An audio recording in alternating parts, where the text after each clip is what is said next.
Henry VII became King of England upon defeating Richard III at the Battle of Bosworth Field in 1485. In an effort to strengthen the Tudor claim to the throne, Henry had royal genealogists trace his lineage back to the ancient British rulers and decided on naming his firstborn son after the legendary King Arthur. On this occasion, Camelot was identified as present-day Winchester, and his wife Elizabeth of York was sent in order to give birth there. We now look at the life of Arthur Tudor, Prince of Wales. Born at St Swithin's Priory on the night of 20th September 1486, Arthur was Henry and Elizabeth's eldest child. Young Arthur was viewed as a living symbol of not only the union between the House of Tudor and the House of York, to which his mother belonged as the daughter of Edward IV, but also of the end of the Wars of the Roses. Arthur was now the great hope of the newly established House of Tudor. At birth, Arthur became the Duke of Cornwall, and just 4 days later he was baptised at Winchester Cathedral by the Bishop of Worcester, John Alcock. This was immediately followed by his confirmation. John de Vere, the 13th Earl of Oxford, Thomas Stanley, 1st Earl of Derby, William Fitzalan, the Earl of Arundel, Queen Elizabeth Woodville and Cecily of York served as godparents, the latter two his grandmother and aunt, who carried the prince during the ceremony. Initially, Arthur's nursery in Farnham was headed by Elizabeth Darcy, who had served as chief nurse for Edward IV's children, including Arthur's own mother. After Arthur was created Prince of Wales in 1490 at the request of his father, he was awarded a household structure. This was a domestic unit for members of the family, along with servants. Over the next 13 years, Henry VII and Elizabeth would have 6 more children, of which only 3, Margaret, Henry and Mary, would reach adulthood. Arthur was especially close to his sister Margaret and his brother Henry, with whom he shared a nursery. On the 29th of November 1489, after being made a Knight of the Bath, Arthur was appointed Prince of Wales and Earl of Chester, and was invested as such at the Palace of Westminster on the 27th of February 1490. As part of his investiture ceremony, he travelled down the River Thames in the Royal Barge, and he was met at Chelsea by the Lord Mayor of London, John Matthew, and then at Lambeth by Spanish ambassadors. On the 8th of May 1491 he was made a Knight of the Garter at St George's Chapel at Windsor Palace. It was also around this time that Arthur began his formal education under John Reed, a former headmaster of Winchester College. His education was subsequently taken over by Bernard Andre and then by Thomas Linacre, formerly Henry VII's physician. Arthur was a very skilled pupil. He was also a superb archer and had learned to dance by 1501. The popular belief that Arthur was sickly during his lifetime stems from a misunderstanding of a 1502 letter, but there are no reports of Arthur being ill during his lifetime. Arthur grew up to be unusually tall for his age and was considered handsome by the Spanish court. He had reddish hair, small eyes, a high bridged nose, resembling his brother Henry, who was said to be extremely handsome by his contemporaries. It's said Arthur had an amiable and gentle personality and was overall a delicate lad. In May 1490 Arthur was created Warden of all the marches towards Scotland. This made him responsible for the security of the border between the two nations. The Earl of Surrey was appointed as the Prince's deputy. From 1491 Arthur began to be named on peace commissions, and in October 1492, when his father travelled to France, he was named Keeper of England and King's Lieutenant. Following the example of Edward IV, Henry VII set up the Council of Wales and its borders for Arthur in order to enforce royal authority there.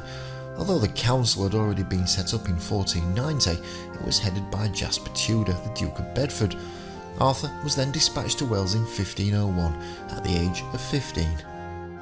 In March 1493 Arthur was granted the power to appoint justices of Oyer and Termina, meaning to hear and to determine and inquire into franchises, thus strengthening the council's authority.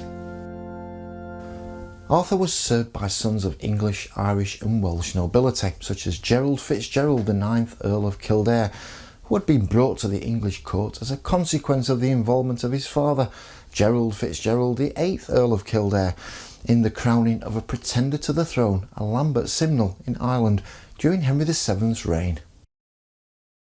Henry VII planned to marry Arthur to a daughter of the Catholic monarchs Isabella I of Castile and Ferdinand II of Aragon in order to forge an Anglo-Spanish alliance against France. It was suggested that the choice of marrying Arthur to Ferdinand and Isabella's youngest daughter Catherine would be appropriate.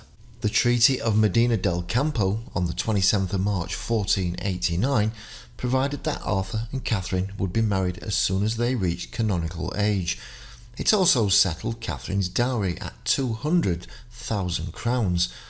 Since Arthur not yet 14 and below the age of consent, a papal dispensation or waiver allowing the marriage was issued in February 1497, and the pair were betrothed by proxy on the 25th of August. 2 years later, a marriage by proxy took place at Arthur's Ticken Hill Manor in Bewdley, near Worcester. Arthur said to Rodrigo de Puebla, who had acted as proxy for Catherine, that he much rejoiced to contract the marriage because of his deep and sincere love for the princess. In a letter from October 1499, Arthur, referring to Catherine as "my dearest spouse," had written, "I cannot tell you what an earnest desire I feel to see your highness, and how vexatious to me is this procrastination about your coming. Let it be hastened, that the love conceived between us and the wished-for joys may reap their proper fruit." The young couple exchanged letters in Latin until the 20th of September 1501, when Arthur, having reached the age of 15, was deemed old enough to be married. Catherine landed in England about 2 weeks later, on the 2nd of October, at Plymouth.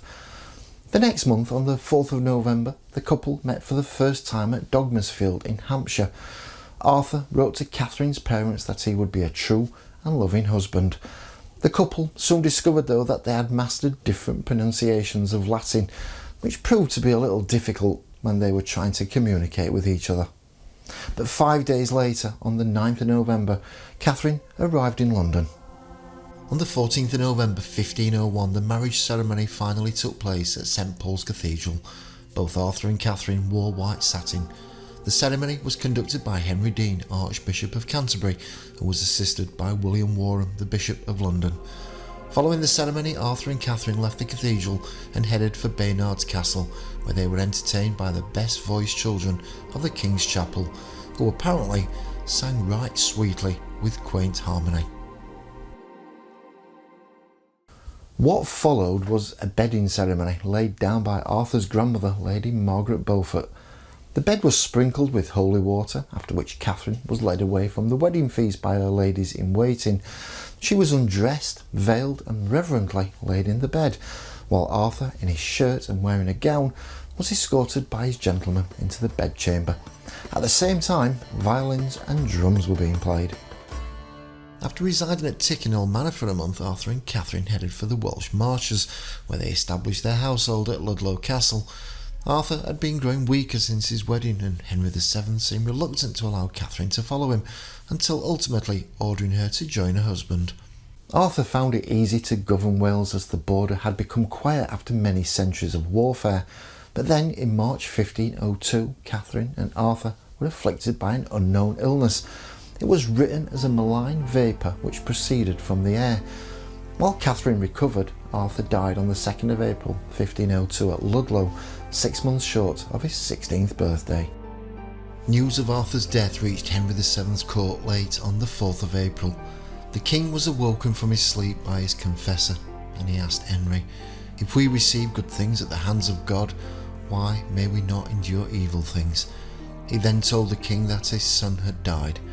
Henry, grief-stricken and emotional, then had his wife brought into his chambers. Elizabeth collapsed and began to cry.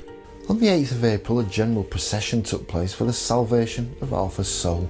That night, a solemn service was sung in St Paul's Cathedral and every other parish church in London. On the 23rd of April, Arthur's body, which had previously been embalmed, sprinkled with holy water and sheltered with a canopy, was carried out of Ludlow Castle and into the parish church of Ludlow by various noblemen and gentlemen. On the 25th of April, Arthur's body was taken to Worcester Cathedral via the River Severn in a special wagon, upholstered in black and drawn by 6 horses. As was customary, Catherine did not attend the funeral. The Earl of Surrey acted as chief mourner. At the end of the ceremony, Sir William Ovedale, Sir Richard Croft and Arthur's household ushers broke their staves of office and threw them into the prince's grave. Shortly after Arthur's death, the idea of betrothing the widowed Catherine to the new heir apparent Henry had arisen. Henry VII and Isabella I were keen on moving forward with the betrothal, and the Pope granted a dispensation towards that end. Henry VIII ascended to the throne on the 22nd of April 1509 and married Arthur's widow on the 11th of June. They had 6 children. 3 of their sons died before reaching 3 months of age. A daughter was stillborn and another lived for only a week. The couple's surviving child was Mary, who went on to become Queen Mary I. Things now started to change, and in 1526 Henry started to pursue the affections of Anne Boleyn. At the same time, he became troubled by what became known as the King's Great Matter, and that was finding an appropriate solution for his lack of male descendants. It soon became the King's wish to dissolve his marriage to Catherine and marry Anne, who was more likely to bear children. Henry believed that his marriage was cursed and found confirmation in the Bible in Leviticus 20:21. Although in the morning following his brother's marriage to Catherine, Arthur had claimed that he was thirsty, for I have been in the midst of Spain last night, and that having a wife is a good pastime. But these claims are generally dismissed as some boast of a boy who did not want others to know of his failure. Yet until the day she died, Catherine maintained that she had married Henry while still a virgin. We shouldn't lose sight that Arthur was only 15 when he died, yet in his time many changes took place, mostly out of his control. Yet he has remained a leader whose history today is mostly forgotten. Arthur was viewed as a great hope, and the Tudor family were now the powerhouse in the country. It was said he suffered throughout his life with bad health, but Sir Francis Bacon once wrote that although the prince was born 1 month premature, he was always strong and able. Yet there was never going to be a new King Arthur, or even a Camelot, which would bring about a new age. I think Arthur left more questions than answers. His marriage has been discussed at many levels, even to the point as to whether it was ever actually consummated, something that Catherine denied all through her life. What we were left with, though, was a new ruler to take up the reins. He was Henry VIII, and we all know what he brought to the party. Thank you so much for watching. I really appreciate it. For more amazing stories, join me today and benefit by subscribing, and check out both of the videos coming up on your screen now. And I'll see you next time here on the History Roadshow.